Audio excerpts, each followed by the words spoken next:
Weekly अपने video log के साथ मैं हाज़िर हूँ। और मेरी आपसे दरख्वास्त है कि जिन दोस्तों ने अभी तक मेरे चैनल को सब्सक्राइब नहीं किया वो प्लीज़ सब्सक्राइब करें, लाइक करें, कमेंट करें और अपने दोस्तों को शेयर करें। तो आज हम जैसे मैं आपसे आज बड़ा खुश हूँ और बड़ा खुश होकर बात कर रहा हूँ। यकीनन आप भी बड़े खुश होंगे, जैसे मेरा चेहरा तमतमा रहा है, आपका चेहरा भी तमतमा रहा होगा, क्योंकि बजट है और बजट में आम आदमी को बहुत उम्मीदें होती हैं। गवर्नमेंट जो है उसके लिए कुछ अनाउंसमेंट करेगी। तो आज हम देखते हैं कि गवर्नमेंट ने इस बजट के अंदर रहते हुए कितनी ज़्यादा अनाउंसमेंट जो है वो की हैं आम आदमी के लिए, और इस बजट के अंदर रहते हुए आम आदमी को इससे फ़ायदा क्या होगा। और अभी तक जो गवर्नमेंट की तरफ से प्रेस रिलीजेस की जा रही हैं, प्रेस कॉन्फ्रेंसेस की जा रही हैं, ताकि हमें कन्विंस किया जा सके कि ये बजट जो है वो एक आम आदमी का बजट है और इसमें आम आदमी को ही मद्देनजर रखा गया है। और उसके ऊपर कुछ वफाकी वज़रा जो हैं उन्होंने बड़े मुदल्लल जवाज़ के साथ कहा है कि ये आम आदमी का बजट है। तो हम सबसे पहले ऐसा करते हैं कि इस बजट के अंदर रहते हुए जो हमारे पास फिगर्स हैं गवर्नमेंट के, उन्हीं को हम डिस्कस कर लेते हैं और उसमें हम देखते हैं कि किस तरह आम आदमी जो है इस बजट से फ़ायदा उठाएगा। सबसे पहली बात यह है कि ये बजट जो है उसका जो हुजम पेश किया गया है वो 7,137.9 अरब रुपये है। अब उसमें उन्होंने कहा है जो हमें खसारा है वो 3,437 अरब का खसारा है। खसारे का मतलब ये है कि आमदन हमारी कम है और ख़र्चे हमारे ज़्यादा हैं। तो इसका मतलब है कि जो ख़र्चे आमदन से पूरे नहीं होंगे या जो डिफरेंस है बिटवीन आपकी इनकम और एक्सपेंसेस जो है उसको हम कहेंगे कि ये आपका खसारा है, अगर आपके ख़र्चे ज़्यादा हैं और इनकम आपकी कम है। और यकीनन हमारे ख़र्चे ज़्यादा हैं, इनकम हमारी कम है। उसमें जो सबसे पहली बात इन्होंने की है जी कि हमने, चूँकि मैं सेगमेंट वाइज जो है वो आपको बताऊंगा कि मोटरसाइकिल और रिक्शा सस्ते किए हैं, डबल केबिन गाड़ियाँ जो इन्होंने महंगी की हैं। ओके, उसके बाद इन्होंने ये कहा है कि हमने मोबाइल फ़ोन जो है ना वो सस्ते किए हैं और मुकामी सतह पर तैयार होने वाले मोबाइल फ़ोन पर टैक्स कम करने की तजवीज़ दी गई है। मैं जितना इस टैक्स बजट जो रिलीज़ हुआ था उसकी जो मैं प्रिंट मतलब वो देख रहा था टीवी के ऊपर, तो एक चीज़ जो थी बड़ी बार बार जो थी वो टीवी के ऊपर चलाई जा रही थी कि जब हमें ये गवर्नमेंट दी गई थी तो मुल्क जो था वो डिफ़ॉल्ट होने के करीब था। तो हमें मुआशी बहरान जो है वो विरासत में मिला है। तो इसलिए इन हालात में रहते हुए हम इससे ज़्यादा बेहतर बजट जो है वो पेश नहीं कर सकते। ये जुमला जो है जी, जब हमें ये हुकूमत मिली है तो हमें मुआशी मसाइल जो हैं ये विरसे में मिले हैं। ये मेरे ख्याल पिछली गवर्नमेंट भी लगातार इसी तरह ही कहती आती रही हैं। और आप मुझे बताएं कि अगर हम स्पेशली इस गवर्नमेंट की बात करें, चूँकि ये तब्दीली की गवर्नमेंट थी और हम बड़ी उम्मीदें लगाए बैठे हुए थे कि हम इस गवर्नमेंट से कुछ बेहतरी की तवक्को कर सकते हैं। और ये गवर्नमेंट जो है, चूँकि पिछले 22 साल की स्ट्रगल है हमारे प्राइम मिनिस्टर साहब की, और इन 22 सालों में उन्होंने अपनी टीम भी बनाई होगी। ये टीम के अंदर बहुत एक्सपर्ट्स भी होंगे, बहुत तालीम याफ्ता लोग भी होंगे, तो जो इस मुल्क की डायरेक्शन जो है वो सेट करेंगे ताकि मुल्क आने वाले चंद सालों में, चंद नहीं कम से कम 15 या 20 सालों में तरक्की की वो मनाजिल तय कर सकें जो हमारे प्राइम मिनिस्टर साहब ने ख्वाब देखे थे। अब मुझे बताएं, पहली बात जो है एक आम आदमी की तरह मैं क्वेश्चन ये कर रहा हूँ, अगो कि मैं एक इकोनॉमिस्ट हूँ तो आप मुझे एक आम इकोनॉमिस्ट भी कंसिडर कर सकते हैं।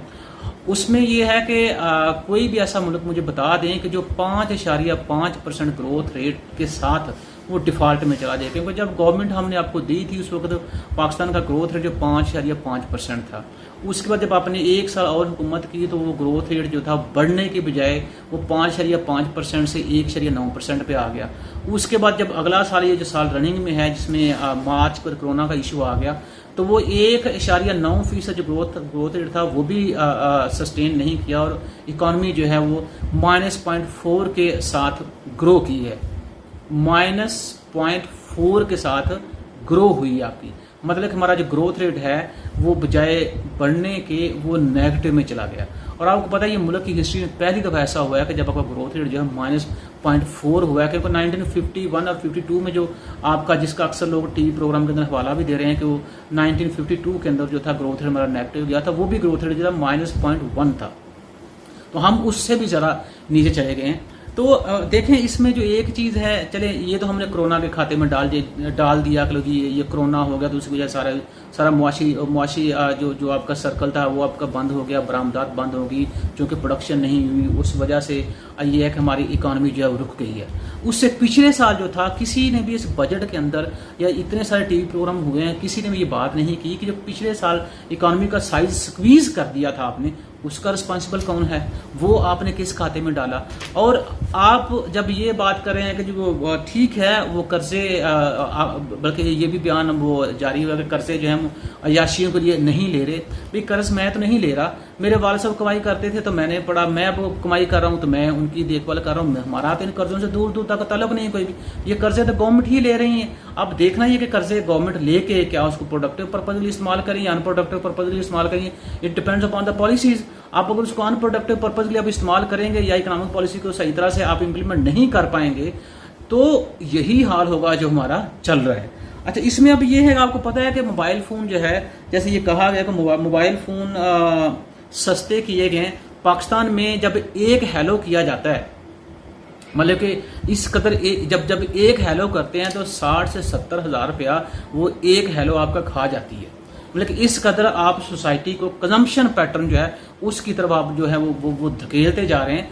थोड़ा सा प्रोडक्शन की तरफ भी तवज्जो कर लें तो शायद ये बेरोजगारी का इशू जो है ये हमारा किसी हद तक हल हो जाए। उसके बाद हमने कहा जी सुगार, सिगरेट, एनर्जी ड्रिंक्स जो है महंगे किए गए हैं। अब जाहिर सी बात है, सुगार सिगरेट जो है वो, खैर सुगार तो बड़े लोगों की वो सौगात है।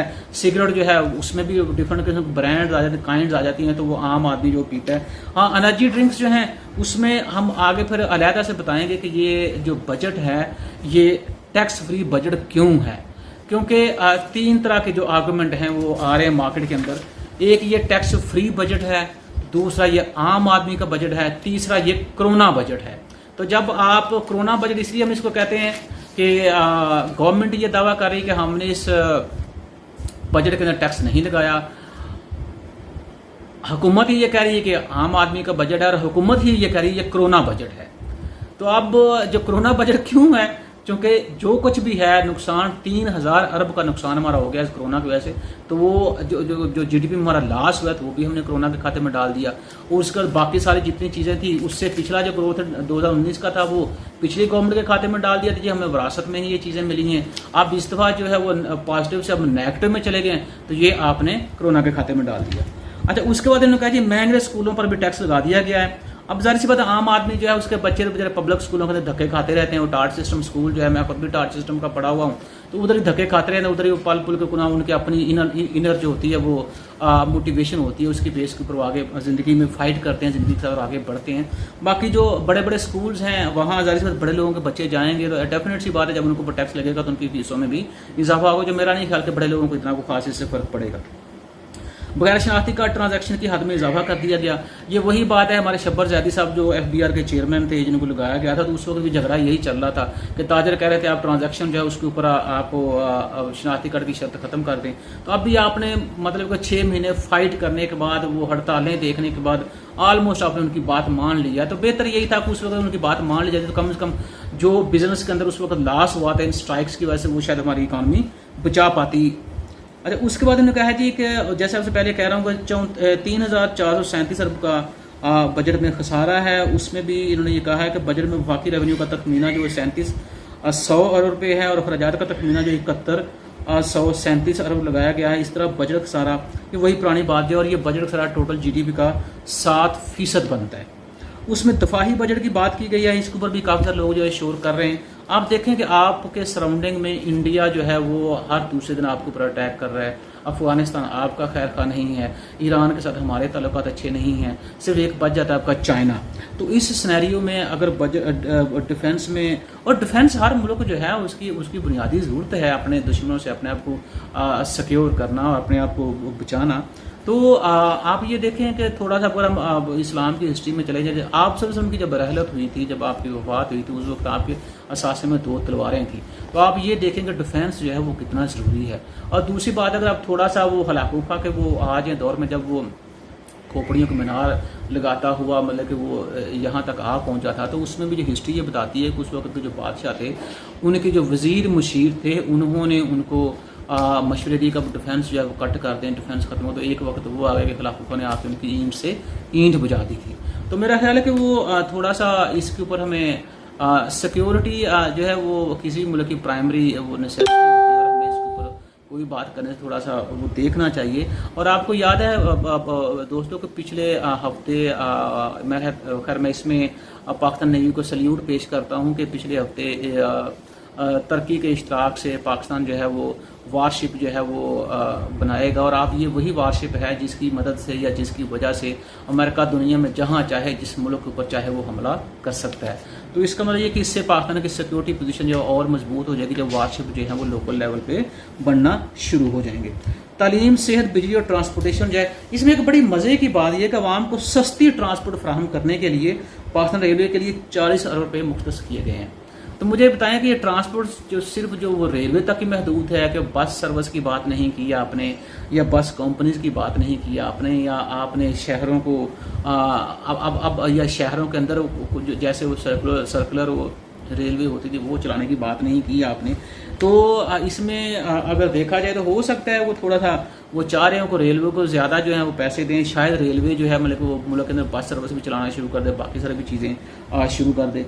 तालीम के लिए 30 अरब दिए हैं आपने, और सेहत के लिए आपने 20 अरब दिए हैं। ये आप खुद अंदाज़ा कर लेंगे 30 अरब और 20 अरब जो है आपकी GDP का कितने फीसद बनता है। इस गवर्नमेंट ने दो ही इनके अलामिये थे जब ये गवर्नमेंट कंपेन कर रही थी अपने इलेक्शन विन करने के लिए, कि पिछली गवर्नमेंट जो है उन्होंने सेहत और तालीम दोनों जो है वो इग्नोर कर दी हैं। तो आप ये अंदाज़ा कर लें कि ये दो फिगर जो हैं 30 अरब जो है वो तालीम के लिए हैं और 20 अरब जो है सेहत के लिए हैं, इससे किस कदर जो है वो तरजीह दी जा रही है। उसके बाद इन्होंने कहा जी बिजली और तवानाई के लिए 80 अरब है, खुराक और ज़राअत के लिए 12 अरब, मौसमियाती तब्दीली के लिए 6 अरब रुपये हैं, साइंस और टेक्नोलॉजी के लिए 20 अरब रुपये हैं, और कौमी तमीर के लिए 118 अरब रुपये रखे गए हैं।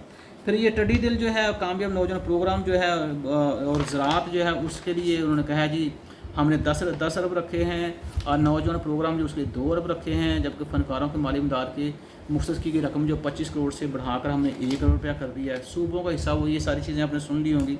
इसमें जो सबसे अच्छी जो बात एक आई है वो बड़ा कहता है इन्होंने वो उसका वो बनाया पैकेज, कोरोना वायरस पैकेज जो है, कोरोना वायरस के तदारुक के लिए 1200 अरब रुपये से ज़ायद के पैकेज की मंजूरी दी गई है। तबी आलात की खरीदारी के लिए 71 अरब रुपये और गरीब ख़ानदानों के लिए 150 अरब रुपये मुख्तस किए गए हैं। और गुरबत का आलम ये है कि कभी कभी दिल जो है बड़ा खून के आंसू रोता है जब हम देखते हैं कि पिछले साल पॉवर्टी की पोजीशन क्या थी पाकिस्तान के अंदर, और इस साल पॉवर्टी की पोजीशन पाकिस्तान के अंदर क्या है।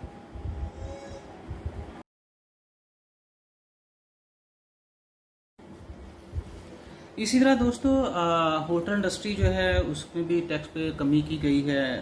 बताया ये जाता है कि होटल की सनद पर 6 माह के लिए टैक्स की शरह 1.5% से कम करके 0.5% कर दी गई है। बल्कि इसमें एक लफ्ज़ जो बार बार इस्तेमाल किया, तजवीज़ दी गई है, तजवीज़ दी गई है और तजवीज़ दी गई है। इसमें टारगेट की बात, इस पूरे बजट के डॉक्यूमेंट्स आप देखेंगे टारगेट की बात कहीं नहीं की गई, हर जगह तजवीज़ दी गई है। इसका मतलब ये है कि दे आर नॉट श्योर कि जो ये टारगेट सेट कर रहे हैं वो आने वाले वक्त में अचीव हों या ना हो। उसकी शायद एक बड़ी वजह ये भी हो सकती है कि चूँकि अभी तक हम श्योर नहीं है कोरोना जो है वो पाकिस्तान से कब एलिमिनेट होगा। उसके बाद खसूसी ग्रांट जो है उसके ज़िम्मे भी कुछ अमाउंट इन्होंने दी है। काबीना का इजलास जो है खैर वो ये तो मंजूरी की बात की। इसमें आखिर में जो बड़ा एक जुल्म मैं समझता हूँ को हुआ है ख़ासकर जो सरकारी मुलाजमीन हैं उनके साथ। और आपको याद है कि मैंने एक प्रोग्राम में जिक्र किया था कि गवर्नमेंट जो है वो सरकारी मुलाजमीन की तनख्वाहों में 15 से 20% इजाफा करने जा रही है। उसके फ़ौरन बाद जो IMF का ध्यान आ गया था कि आप ऐसा करें कि आप इन मुलाजमीन की तनख्वाहों में इजाफा ना करें, लेकिन गवर्नमेंट जो थी इन्होंने एट सम पॉइंट्स हिचकिचाहट ज़ाहिर की थी कि नहीं हम गवर्नमेंट मुलाजमीन की जो तनख्वाहें हैं उसमें इजाफा करेंगे। तो एक हद तक अब कह सकते हैं कि गवर्नमेंट ने IMF की बात डिक्लाइन कर दी थी या इनकार कर दिया था कि हम आपकी बात इस पॉइंट पर नहीं मानेंगे। लेकिन हुआ क्या एट दी एंड कि जो ही इसकी समरी बना के भेजी गई वजारत ख़जाना को तो उन्होंने इसके ऊपर इनकार कर दिया। तो एट दी एंड जैसे मैंने कहा था कि आखिरकार बात जो IMF की ही सच हुई है, और इसका बहुत नुकसान मैं वो देख रहा हूँ कि इस बात के ऊपर कि अब सरकारी मुलाजमीन जो हैं कुछ जगहों पे अखबारात के अंदर ये बयान आना भी शुरू हो गए कि शायद आने वाले वक्त में या आने वाले दिनों में गवर्नमेंट को सरकारी मुलाजमीन की स्ट्राइक जो है वो फेस करनी पड़े। तो पहली बात तो ये थी कि जब आप श्योर नहीं थे कि आप at the end of point आपने अपने फैसले से यू टर्न ले रहे हैं, जो कि मतलब कि पीछे ऐसा होता रहा है कि बड़े सख्त डिसीजन आपने लिए लेकिन फिर आपको वही डिसीजन आप अपने वापस लेने पड़े।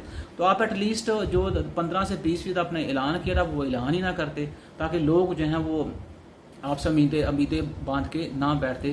क्योंकि आप देखें ना, इन्फ्लेशन जो है वो आपका बकौल आपके को 9 कुछ फीसद पे 5 पे कुछ बताया जा रहा है कि वो है, लेकिन अप्रैल के बाद इन्होंने कहा जी वो इन्फ्लेशन जो डिक्लाइन हुआ है तो आज के लिए 4% के ऊपर चला गया है। और आप ये देखें कि मुलाजमी की तनख्वाहें तो वही हैं और उनकी तनख्वाहों में इजाफा ना करके उनकी परचेजिंग पावर जो है या रियल इनकम जो फ्रॉम सैलरीज है वो आपने और डिक्लाइन कर दी है। तो इस सिनेरियो में क्या वो मुलाजम जो है वो करप्शन की तरफ मूव नहीं करेगा? ये फैसला आप खुद कर लीजिएगा। अच्छा नाज़रीन, ये तो थी बजट की बातें, जो अब मोटे मोटे पॉइंट्स मैंने आपको बता दिए हैं। इसमें जो एक आप देखें कि इसके ऊपर कुछ लोगों ने इस पे अपनी राय भी दी है, मतलब कि महाराना राय जिसे कहते हैं, वो इन्होंने दिया है कि ये बजट जो है किस तरह से ये अवाम दोस्त है, किस तरह से ये बजट जो है वो टैक्स फ्री बजट है। तो हम आ जाते हैं पहले इसी बात के ऊपर कि ये बजट जो है इसको टैक्स फ्री क्यों कहा जा रहा है।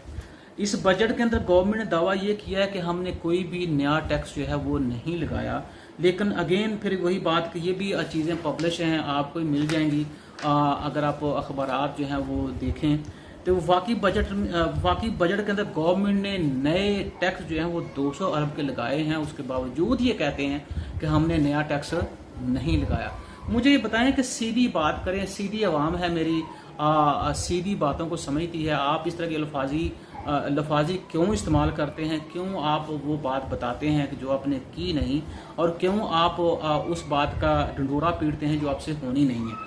इसमें आप देखें कि अगर ये 200 अरब जो है ये टैक्स लगाए कैसे गए हैं, इसमें सबसे पहली बात हम लिखने वाला लिखता है, ये शहबाज राना साहब जो रिपोर्ट के अंदर लिख रहे हैं कि इस 200 अरब टैक्स लगाने का मकसद ये है कि जो हमने 4,963 रुपये के ख्वाहिशमंदाना हदफ जो हैं उसको हासिल किया जाए।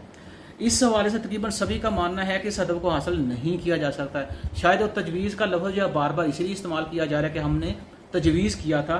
तो कम से कम 120 बिलियन रुपए के इजाफी इनकम टैक्स की तजवीज़ पेश की गई है। हत्ता कि हुकूमत की तरफ से ये दावा किया गया लोगों पर टैक्स का बोझ नहीं डाला जाएगा और नहीं डाला गया। इस तरह सिगरेट और एनर्जी, ये हैं वो सेगमेंट्स जहां से टैक्स की वसूली होगी। इस तरह सिगरेट और एनर्जी ड्रिंक्स पर फेडरल एक्साइज ड्यूटी से हासिल होने वाली आमदनी जो है वो तकरीबन 80 अरब के लगभग है, और ये भी तजवीज़ दी गई है। वफाकी वजीर सनतो पैदावार ने अपने बजट तकरीब में दावा किया कोई नया टैक्स नहीं लगाया गया। ताहम फाइनेंस बिल 2020 के मुताबिक 2 वफाकी हुकूमत ना सिर्फ दारुल इस्लामाबाद में 2 कनाल से बड़े राशि घरों पर 1 लाख से 2 लाख के लग्जरी टैक्स जो हैं वो लगाए जाएंगे, वो मुतारफ हो चुके हैं। बल्कि फार्म हाउसेज पर 25 रुपये फी स्क्वायर से 80 रुपये फी स्क्वायर तक लग्जरी टैक्स भी मुतारफ करवाए गए हैं। तो 120 बिलियन रुपया जो है वो इजाफी इनकम टैक्स है और 80 अरब रुपया जो है वो एनर्जी सिगरेट्स पर फेडरल एक्साइज ड्यूटी जो है। तो ये है वो 200 अरब के टैक्सेज जो गवर्नमेंट ने इस बजट के अंदर लगाए हैं, लेकिन उसके बावजूद ये गवर्नमेंट कहती है कि ये इसके अंदर नो टैक्स बजट है, क्योंकि इसके अंदर हमने कोई नया टैक्स नहीं लगाया। आप ये देखें कि इस 200 अरब नए टैक्स के लगने से भी आप थोड़ा सा कंपेयर करें इस इकोनॉमिक सर्वे, शायद उसकी ओवरव्यू जो इकोनॉमिक सर्वे का वो तो मेरे अब तक और भी इकोनॉमी का जो अपलोड हो गया होगा, पाकिस्तान इकोनॉमिक सर्वे जो फेडरल फाइनेंस मिनिस्ट्री है उसके आप वेबसाइट पे जाके देखें। अगर आप उसको कंपेयर करें पिछले overview of economy of Pakistan के साथ, तो आपको खुद अंदाजा हो जाएगा कि इस गवर्नमेंट ने अपने ही रिकॉर्ड तोड़ डाले हैं। सबसे पहले अगर हम बात देखें तो रवा माली साल 2019 के दौरान 2019-20 के दौरान पाकिस्तान तहरीक इंसाफ की हुकूमत ने बाअसर और दौलतमंद तबके को टैक्सों की मद में 1.15 ट्रिलियन रुपए की रायतें या छूट दी है। ये है रियासत मदीना के वो ट्रिकल डाउन इफेक्ट्स, जिससे आम आदमी जो है उसको रिलीफ मिल रहा है। मैं आम आदमी की बात कर रहा हूँ, बाअसर लोगों की बात नहीं कर रहा मैं। तो पाकिस्तान इकनॉमिक सर्वे 2019-20 के मुताबिक पीटीआई हुकूमत ने टैक्स छूट देने का गुज़श्ता माली साल का अपना ही रिकॉर्ड तोड़ दिया है। वो कैसे? मजबूरी तौर पर पीटीआई हुकूमत ने अपने 2 वर्षों में 2.12 ट्रिलियन रुपए की टैक्स राइटें दी हैं। ये रकम सी पैक के, और आपको पता है कि ये 2.12 या 2.12 ट्रिलियन रुपए जो हैं, इससे सी पैक के 2 ML1 प्रोजेक्ट्स की तामीर हो सकती है, बल्कि ये रकम उससे ज्यादा है। अब एक ML1 प्रोजेक्ट की लागत जो है वो 1.1 ट्रिलियन रुपए है। आप ये देखें कि किस तरह से सी पैक को नुकसान पहुंचा है। अगर वो रायतें ना दी जाती, वो टैक्स वसूल किया जाता, तो वो वसूल शुदा पैसे जो थे वो आप सी पैक में इस्तेमाल कर सकते थे। आप ये कह रहे हैं कि सी पैक जो है गो के इसमें कोई शक नहीं है कि ये गेम चेंजर होगा पाकिस्तान के लिए। अब मुझे बताएं, इस गेम चेंजर से ये गेम कब चेंज होगी और इस गेम चेंजर से कब हम फायदा उठाएंगे और ये गेम चेंजर कब मुकम्मल होगा। उसके बाद ये बात हुई है कि इकनॉमिक सर्वे के मुताबिक अच्छा, उसके बाद ये सारी चीजें जो हैं वो क्यों हो रही हैं। जैसे मैंने कहा कि टैक्स अखराजात का तखमीना जो था वो 1.15 ट्रिलियन रुपए लगाया गया है। वाज़ेह रहे कि ये किसी भी माली साल में दी गई सबसे बड़ी रायत है। पीटीआई के पहले साल के मुकाबले में रवां माली साल में 177.6 बिलियन रुपए की ज्यादा टैक्स छूट दी गई है। वाज़ेह है कि टैक्स रायतों का खात्मा आलमी मालियाती फंड के प्रोग्रामों का कलीदी जुज़व है। तो IMF ने कंडीशन लगाई है कि ये अपने टैक्स रायतें जो हैं ये क्या करेंगे, आप इसको खत्म करें या उसमें अच्छा, अब ये कहते हैं कि टैक्स रायतों के से मालदार और बासर लोग ही मुस्तफीद होते रहे हैं। इकनॉमिक सर्वे के मुताबिक गुज़श्ता माली साल में कि 141.6 बिलियन रुपए की टैक्स रायतों के मुकाबले में रवां माली साल में टैक्स छूट का तखमीना 378 बिलियन रुपए लगाया गया है। मजमूई टैक्स रायतों का 45% सेल टैक्स में दी गई छूट पर मुश्तमिल है। गुज़श्ता माली साल में सेल्स टैक्स में दी गई रायत 598 बिलियन रुपए थी, जो इस साल कम होकर 518 बिलियन रह गई है। कस्टम ड्यूटी अखराजात का हजम इस माली साल में बढ़कर 253.1 बिलियन रुपए हो गया, जो गुज़श्ता माली साल में 233 बिलियन रुपए था। इकनॉमिक सर्वे के मुताबिक माली साल में कस्टम ड्यूटी में दी गई छूट में 20 बिलियन रुपए या 18.5% का इजाफा हुआ है। तो ओवरऑल अगर आप देखा जाए तो एक आम आदमी बाअसर लोगों की फार्म में 1.15 ट्रिलियन रुपए टैक्स छूट के मजे लूट रहा है। तो आम आदमी जो है मेरे जैसा, उसके लिए रिलीफ कहाँ पे है। उसके बाद जो बात हो रही है वो ये कि इसके ऊपर पर जनाब वाला जैसे उसने बात कर रहा था कि सरकारी मुलाजमीन जो हैं उसको मतलब कि ये बड़ी मतलब उनके दिल में थोड़ा सा गवर्नमेंट के लिए सेंटीमेंट नहीं है। गवर्नमेंट ने उनकी तनख्वाहों में इजाफा नहीं किया जो कि होना चाहिए। मतलब कि आपको हर सेगमेंट ऑफ पॉपुलेशन का बड़े अच्छे तरीके से ख्याल करना चाहिए ताकि कहीं से भी एग्रेशन जो है वो आपके खिलाफ ना हो। तो इस तरह से जो मतलब कि एक बात कही जा रही है कि IMF ने एट द एंड पॉइंट मतलब कि बिल्कुल 11th आवर की हम जो बात करते हैं वहाँ पे आके पहले उम्मीद का चिराग आपने दिखाया, उसके बाद एकदम से वो चिराग वापस आपने ले लिया। तो ये ऐसे ही है जैसे सरकारी मुलाजमीन के जख्मों के ऊपर नमक छिड़कने के बराबर है, और ये IMF के कहने के ऊपर हुआ है। अब जो बात हो रही है कि ये बजट जो है वो नो टैक्स बजट है या आम आदमी का बजट है, ये दोनों चीज़ें मैं आपको वाज़ेह कर चुका हूँ। तीसरी बात जो है कि जो गवर्नमेंट के खुद ही मतलब कि ये जो स्पोक्स पर्सन हैं वो भी ये बातें कर रहे हैं, और फाइनेंस मिनिस्टर जो हैं वो भी ये बात कर चुके हैं कि ये कोरोना बजट है, क्योंकि कोरोना ने इस इकॉनमी को 3000 अरब रुपए का चूना लगाया है। तो अच्छा है, जो हमारी खामियां हैं, जो हमारे अपने फॉल्ट हैं, हमारी फेलियर्स हैं, उसको हमने कोरोना के पीछे छुपा दिया है। तो I think I should pay thanks to Corona. दूसरी तरफ जो बात हो रही है, एक और जो बात जो प्राइम मिनिस्टर हाउस से आई है कि वो ऑस्टेरिटी एक मतलब कि अच्छी रवायत डालने की कोशिश की गई थी, उसमें अब ये कहा गया है कि वज़ीर आज़म ऑफिस और हाउस ने अखराजात में 21% तक रिकॉर्ड कमी की है, और ये कफ़ायत शारी की बेहतरीन मिसाल है, बिल्कुल मिसाल है, और इसको हम अप्रिशिएट करते हैं। वज़ीर आज़म सेक्रेटरीट कफ़ायत शारी में तमाम 34 वफाकी वजारतों और 44 डिवीजनों पर बाजी ले गया। मैं यकीन दिलाता हूँ कि वाकई भूखा रहकर ये कमी की गई है। मुझे समझ नहीं आ रही इस बात की कि इसमें भूखा रहने वाली बात कौन सी है।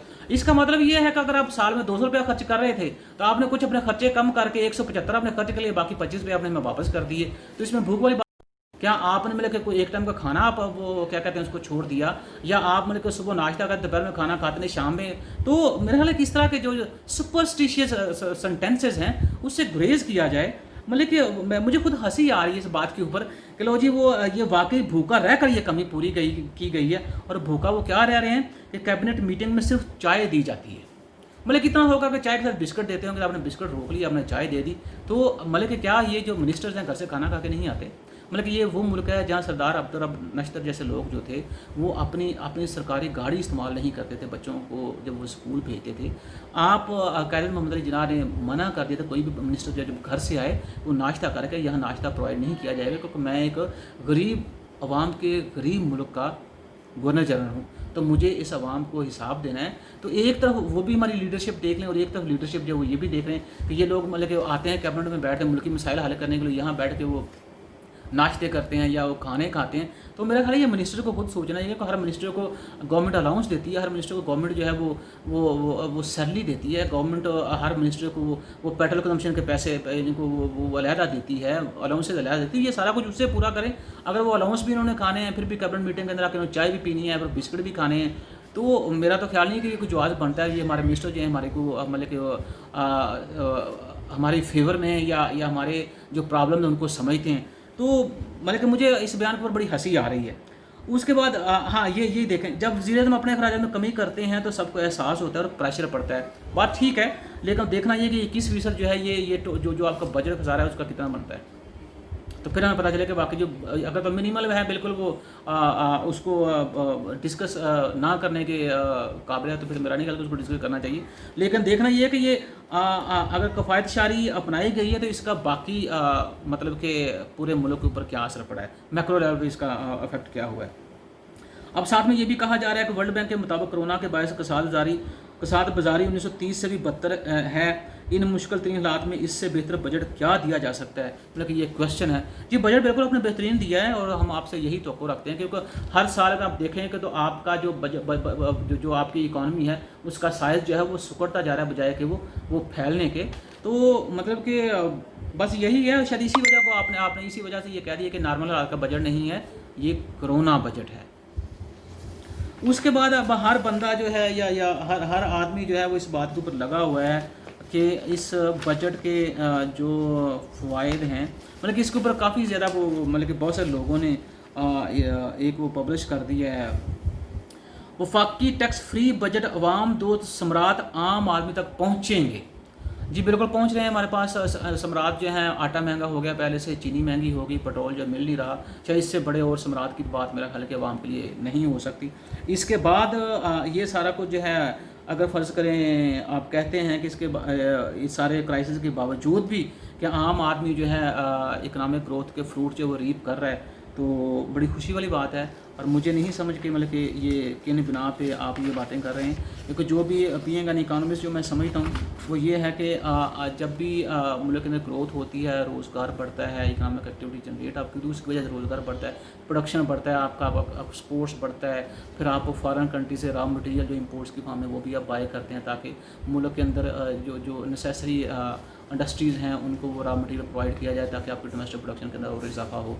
तो खैर हमारे यहाँ तो मेरे ख्याल में जो पीछे 4-5 माह से, बल्कि मार्च से आप पीछे मार्च से आगे हम बात करते हैं, तो डोमेस्टिक प्रोडक्शन नहीं है, जिसकी वजह से आपका एक्सपोर्ट्स नहीं है, एक्सपोर्ट्स की वजह से रॉ मटेरियल वो आप बाय नहीं कर पा रहे इंटरनेशनल मार्केट में, और उस वजह से आपका लार्ज मैन्युफैक्चरिंग सेक्टर जो है वो आपका बंद पड़ा हुआ, आपका सबसे सेक्टर बंद पड़ा, उस वजह से आपका बेरोजगारी भी बढ़ रही है, मुल्क में गुर्बत भी बढ़ रही है, और साथ साथ आपका इन्फ्लेशन भी बढ़ रहा है। और ये आने वाले दिनों में मेरे दोस्तों ये चीज़ जो है मज़ीद प्रोमिनेंट होगी, और इससे मुल्क में फ्रस्ट्रेशन बढ़ेगी। अपना और अपने अहल खाना का ख्याल रखिएगा। खुदा हाफ़िज़।